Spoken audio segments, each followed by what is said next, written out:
नमस्कार विद्यार्थी मित्रांनो, स्वागत आहे तुमचं सिद्धू MPSC या आपल्या यूट्यूब चॅनलमध्ये। आज दिनांक 30 मे 2023 तुमच्यासाठी घेऊन आलो आहे संपूर्ण वृत्तपत्र विश्लेषण, जे की आपणास स्पर्धा परीक्षेसाठी उपयुक्त राहील। चला तर आजची जी आपली काही डिस्कशन आहे त्याला या ठिकाणी आपण सुरुवात करूया।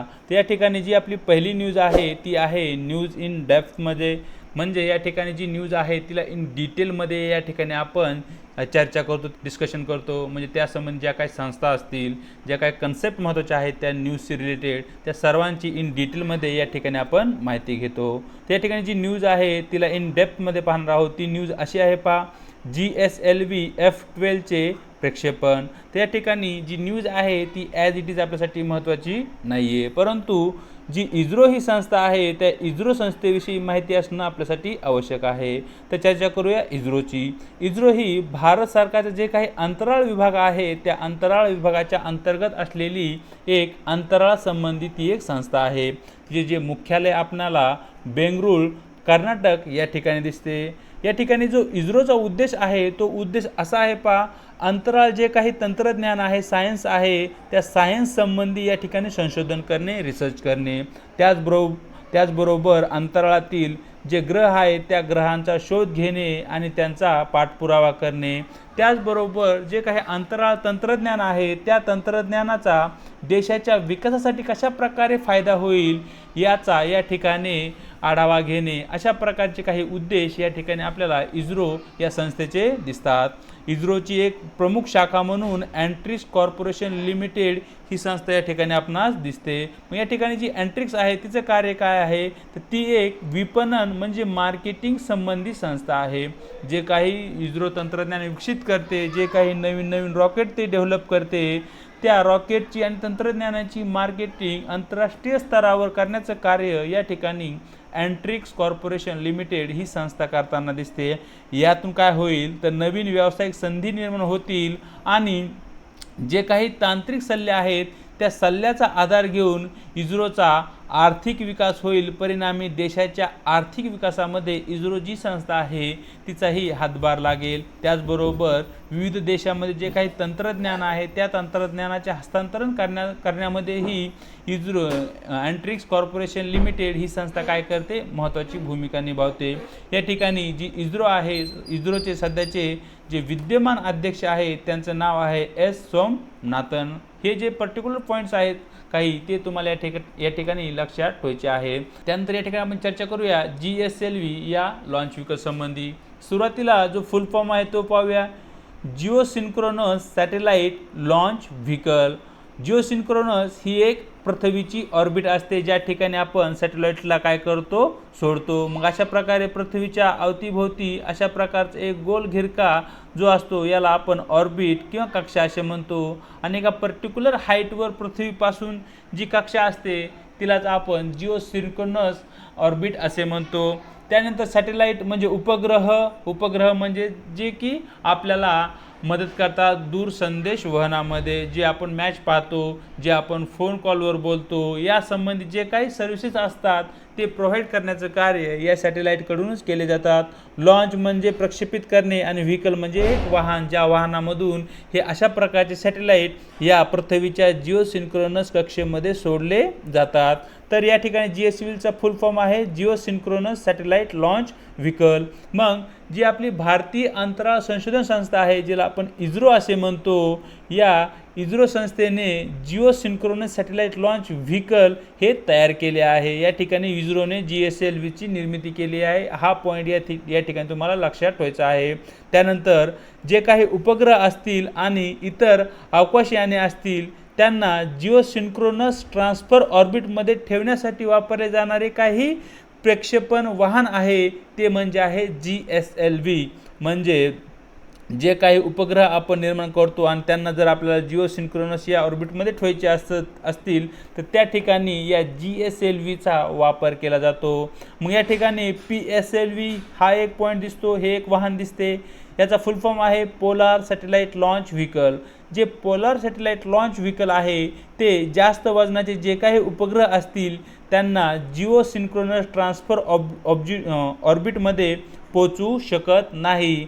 परिणामी जर तुम्हाला एक जास्त वजनाचे उपग्रह जिओ सिंक्रोनस ट्रान्सफर ऑर्बिटमध्ये जर पोचती करायचे असतील, सोडायचे असतील, तर त्या ठिकाणी तुम्हाला GSLV या व्हेकलचा वापर करावा लागतो आणि तेच कार्य या ठिकाणी GSLV करताना दिसतो।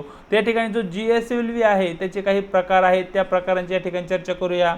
त्या ठिकाणी जो पहिला प्रकार आहे तो आहे GSLV मार्क 1, जो की आपण रशियन क्रायोजेनिक स्टेजचं जे काही तंत्रज्ञान आहे तर त्या तंत्रज्ञानाचा वापर करून आपण बनवले आहे। मग भारताने यामध्ये अपडेट करून GSLV मार्क 2 बनवले, जे की भारतीय क्रायोजेनिक अप्पर स्टेज या तंत्रज्ञानाचा वापर करून आपण बनवलेले आहे। या ठिकाणी भारतातील सर्वात मोठे प्रक्षेपण वाहन म्हणून सध्या आपण मार्क 2 ला वापरतो किंवा मार्क 2चा आपण सध्या वापर करत आहोत। त्याचबरोबर GSLV मार्क 2 हे चौथ्या पिढीचे किंवा 4th जनरेशनचे 4Gचा ते एक भाग आहेत।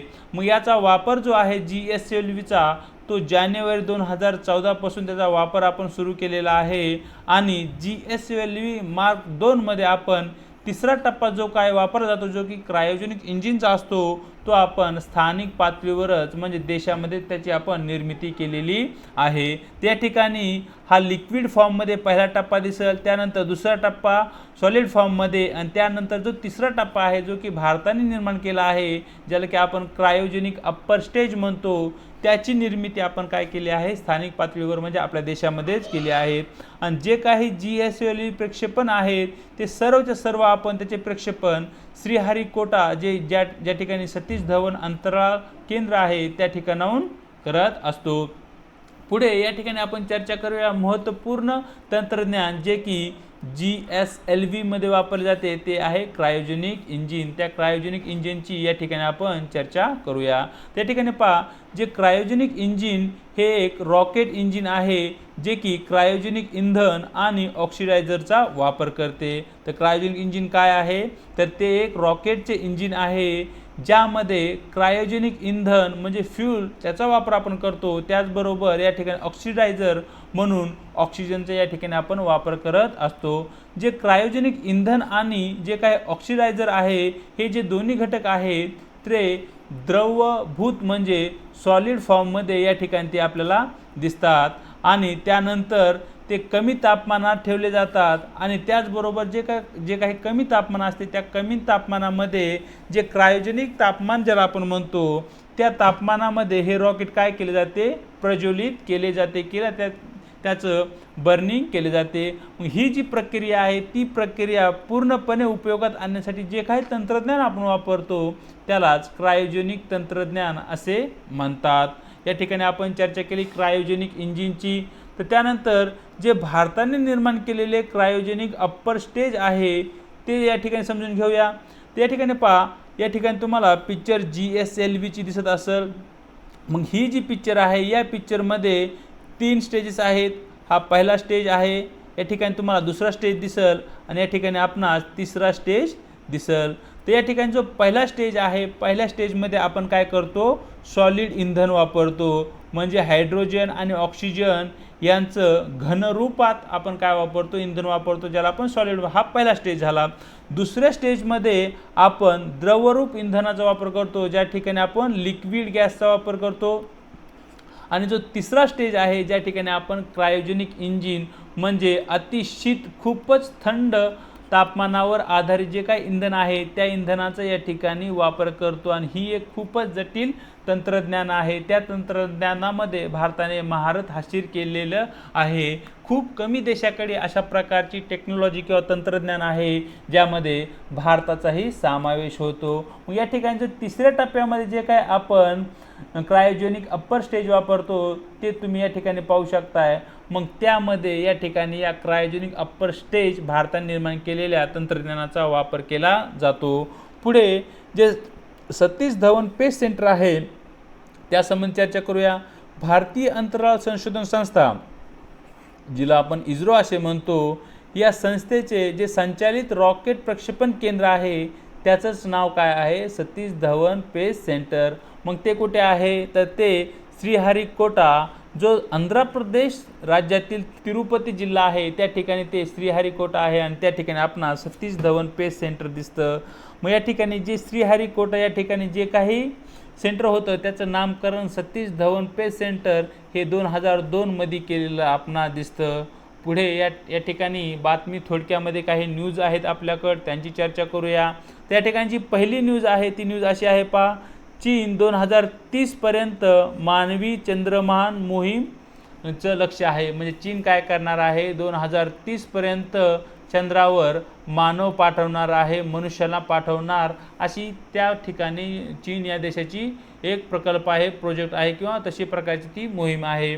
दुसरी जी न्यूज आहे बातमी थोडक्यामध्ये ती अशी आहे, जे तुर्कस्तान आहे, तुर्कस्तानमध्ये निवडणूक सुरू आहेत आणि त्या निवडणुकीमध्ये रेसिप तय्यिप एर्दोगन यांची पुन्हा निवड झालेली दिसते। मागच्या 20 वर्षापासून रेसिप तय्यिप एर्दोगन हे सत्तेत आहेत आणि पुन्हा ते सत्तेमध्ये निवडून आलेले आहेत। ती अशा प्रकारची न्यूज आहे। आयोग आपल्याला विचारू शकते की अलीकडेच कोणत्या देशाची निवडणूक झाली ज्यामध्ये रेसिप तय्यिप एर्दोगन हे मागच्या 20 वर्षापासून अध्यक्षपदावर आहेत किंवा मागच्या 20 वर्षापासून ते सत्तेत आहे, तर त्या ठिकाणी आपल्याला त्या देशाचं नाव माहिती असलं पाहिजे। नाव आहे तुर्कस्तान।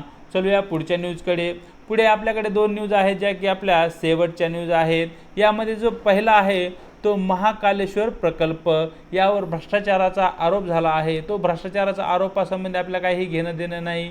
तर या ठिकाणी जो महाकालेश्वर प्रकल्प आहे तो कोठे आहे हे तुम्हाला माहिती असलं पाहिजे। उज्जैन, आणि उज्जैन कोठे आहे तर मध्य प्रदेश, मध्य प्रदेशातील उज्जैन या ठिकाणी महाकालेश्वर प्रकल्प आहे, याविषयी तुम्हाला माहिती असणं आवश्यक आहे। यावर आयोग क्वेश्चन विचारू शकतं। मग जी पुढची न्यूज आहे ती अशी आहे पहा, जागतिक पटलावर भांडवली बाजारात पुन्हा पाचव्या, म्हणजे जो भारतीय भांडवली बाजार आहे तो जागतिक पटलावर आता पुन्हा 5व्या क्रमांकाचा सर्वात मोठा भांडवली बाजार म्हणून पुढे आला आहे पहा। त्या ठिकाणी पहा, जे काही सूचीबद्ध असलेल्या भारतामधील कंपन्या आहेत त्या कंपन्यांचं जे मूल्य आहे ते 3.31 लाख कोटी डॉलर पोहोचले आहे।